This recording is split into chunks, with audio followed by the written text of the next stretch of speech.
झनक सीरियल के किसी भी फैन को निराश करने का मेरा कोई इरादा नहीं है, लेकिन एक बात साफ साफ आप लोगों को ये समझ आ चुकी होगी कि झनक की जिंदगी में इतने शांति से अचानक सब कुछ अच्छा कैसे हो सकेगा। कुछ ना कुछ तो गड़बड़ कहीं ना कहीं हो रही होगी जो झनक को पता नहीं चली होगी या फिर हमें अभी तक भनक नहीं लगी होगी। और झनक को भनक ना लगे, लेकिन सभी को यह बात पता है कि झनक की जिंदगी में तब तक मुसीबतें रहेंगी जब तक इस दुनिया में अनिरुद्ध है, जब तक इस दुनिया में अर्शी है। यानी कुल मिलाकर सबसे बड़ी जो कांटे हैं अनिरुद्ध अर्शी, यही लोग झनक के सामने आकर खड़े होने वाले।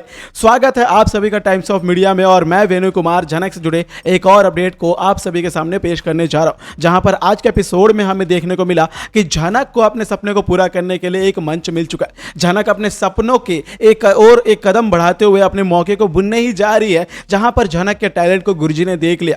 लेकिन सोचने वाली बात यह है कि गुरुजी अचानक झनक के ऊपर इतना इंटरेस्ट क्यों दिखा रहे हैं? तो कहीं ना कहीं इसमें अर्शी का ही हाथ है, ऐसा कुछ सूत्रों का मानना है। मैं अभी से पूरी तरीके से एक्सपेक्टेशन और कुछ गलत अजम्पशन करके आप लोगों को धोखे में नहीं रखूंगा, लेकिन मैं इतना डंके की चोट पर बता सकता हूं कि झनक की जिंदगी में सब कुछ अचानक से ठीक नहीं हो सकता है। और यही तो टीवी शोज की खासियत है कि अचानक से स्टार कास्ट, जो मेन हेड कास्ट है, लीड कास्ट है, उनकी जिंदगी अचानक से अच्छी कैसे हो सकती है। कहीं ना कहीं झनक के लिए चुनौतियां तैयार होंगी और झनक के लिए ये जो चुनौतियां तैयार होंगी वो शायद इस बार बहुत ज्यादा बड़ी होंगे। इसीलिए तूफान आने के पहले की जो शांति है वो झनक की जिंदगी में अभी हमें प्रतीत हो रही है। लेकिन घबराने वाली बात नहीं है दोस्तों, झनक अब इतने तरीके से अपने आप को प्रिपेयर कर लेगी।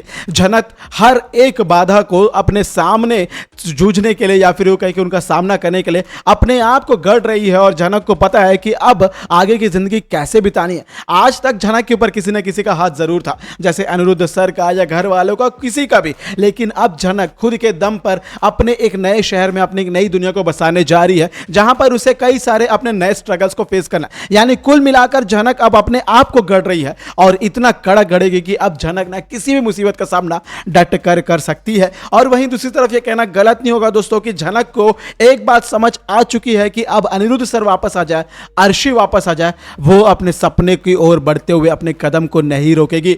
और अर्शी इस बार आके बेशक ही झनक के ऊपर बहुत बड़ा इल्जाम भी लगाने की कोशिश करेगी कि उसी के कारण ये एक्सीडेंट हुआ। और बेशक ही अर्शी को तो यही लगेगा ना, और कहीं ना कहीं सृष्टि जैसी मां अगर अर्शी को मिली हो तो फिर भला अर्शी जैसी बेटी तो ऐसे आरोप लगाना लाजमी सी बात है। इसमें कोई नई बात तो है नहीं, लेकिन एक सोचने वाली बात बहुत बड़ी आ रही है दोस्तों, और वो है कि गुरुजी अचानक से झनक के ऊपर इतना इंटरेस्ट क्यों दिखा रहे। मानते हैं कि गुरुजी भी एक डांसर है, एक डांसर, एक कलाकार दूसरे कलाकार को सम्मान दे रहा है, लेकिन क्या इस गुरुजी का कनेक्शन अर्शी के साथ है? क्योंकि मेकर्स एन मौके पर ऐसे ट्विस्ट जरूर लाते हैं। देखिए किस तरीके से अनिरुद्ध वहां पहुंच जाता है जिस दिन झनक अपने मंच पर अपने मौके को, अपने सपने को पूरा करने वाली होती है, अपनी जिंदगी के सबसे बड़े मुकाम पर पहुंचने वाली होती है। उसी के सामने बिल्ली का रास्ता काटते हुए पहुंच जाता है अनिरुद्ध। हालांकि अनिरुद्ध को यह पता नहीं होता है कि उस कमरे में झनक मौजूद है, लेकिन झनक का सामना करने के बाद अनिरुद्ध क्या झनक उस कॉन्फिडेंस के साथ अपने परफॉर्मेंस को आगे बढ़ पाएगी? और कहीं ना कहीं एक और बहुत बड़ी बात होगी कि यहां पे अनिरुद्ध अकेला नहीं, बल्कि अनिरुद्ध अर्शी के साथ भी आने वाला है। ऐसे में अर्शी आकर झनक के इस परफॉर्मेंस में कौन सी बाधा लाती है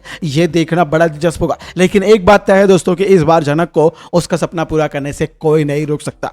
तो दोस्तों ये थी आज की झनक की खास रिपोर्ट। आपको क्या लगता है कि क्या गुरुजी का कनेक्शन किसी न किसी के साथ है? क्या सृष्टि या फिर यूं कहें कि खुद ही अर्शी गुरुजी के साथ कोई कनेक्शन बैठाकर एन मौके पर बेचारी झनक की जिंदगी के साथ, झनक की फीलिंग्स के साथ खेलने वाले? ऐसा कुछ होने वाला आपके साथ, या फिर आपको लगता है कि इस बार झनक के साथ कुछ भी गलत नहीं होगा और झनक अपने सपनों को डंके की चोट पर पूरा करेगी? कमेंट के जरिए जरूर बताइएगा। और यदि आप झनक के फैन हैं, यदि आपको ये रिपोर्ट हमारी अच्छी लगी हो तो बेशक वीडियो को लाइक करें और शेयर करें, ताकि सभी को पता चले कि आखिरकार झनक अब कितनी बदल चुकी है। क्योंकि ये नई झनक है जो अपने नए शहर में आ चुकी है, अपने नई जिंदगी के सफर को तय कर रही है। तो बेशक इस नए सफर में नए झनक के साथ आप कितना इसका साथ दे रहे हैं, बेशक कमेंट के जरिए बताइए। मिलता हूं दोस्तों मैं आपके साथ अगली रिपोर्ट में, तब तक अपना ख्याल रखें। Bye bye, take care.